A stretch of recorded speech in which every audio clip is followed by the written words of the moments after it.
Tout le monde le sait, l'eau est essentielle à la vie. C'est même notre deuxième besoin vital après respirer. Beaucoup de Français ont fait le choix de consommer de l'eau en bouteille minérale par simple question de goût ou bien pour leur santé. Savez-vous qu'en France, c'est plus de 8,3 milliards de litres d'eau en bouteille qui sont consommés chaque année.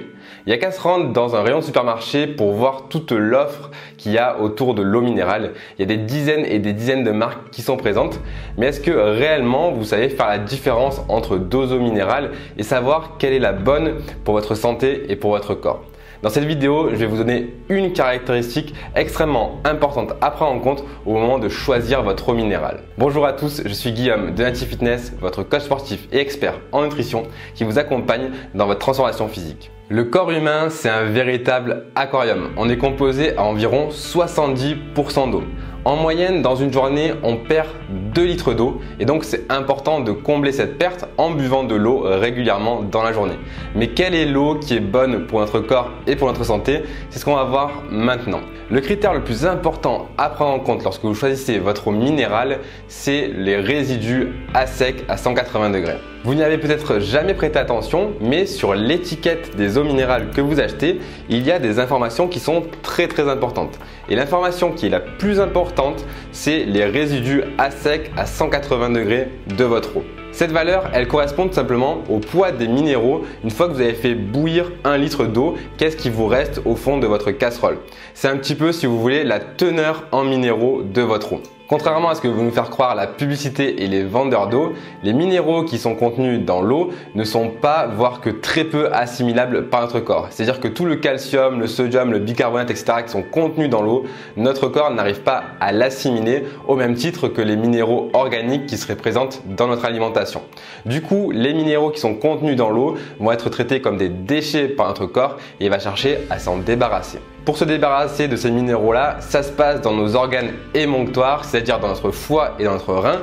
Et du coup, ces minéraux-là, ils vont avoir tendance à surcharger le foie et les reins, ce qui risque de provoquer en fait des calculs. C'est pourquoi si vous consommez de l'eau en bouteille régulièrement, il est important de choisir une eau la plus faiblement minéralisée possible.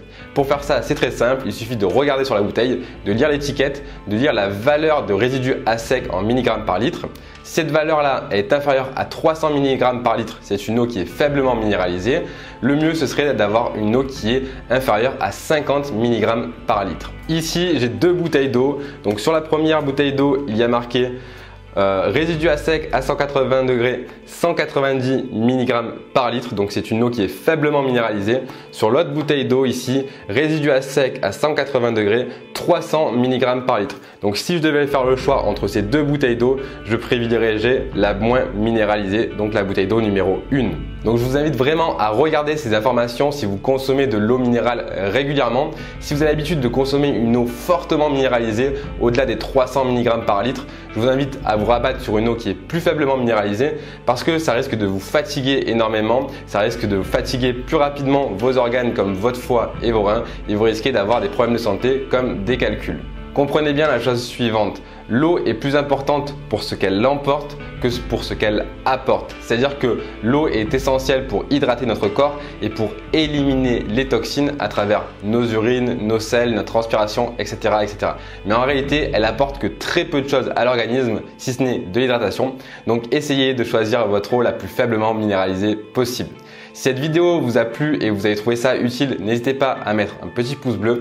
Pensez à vous abonner à la chaîne YouTube en cliquant sur la petite cloche des notifications. Et pour ceux qui veulent aller un petit peu plus loin, je vous propose de rejoindre un web coaching gratuit sur 4 jours. Vous avez le lien juste ici ou dans la description. Il suffit simplement de laisser votre email et je vous envoie ça par email. C'était Guillaume, je vous dis à très bientôt dans une prochaine vidéo et d'ici là, soyez en forme. Allez, ciao!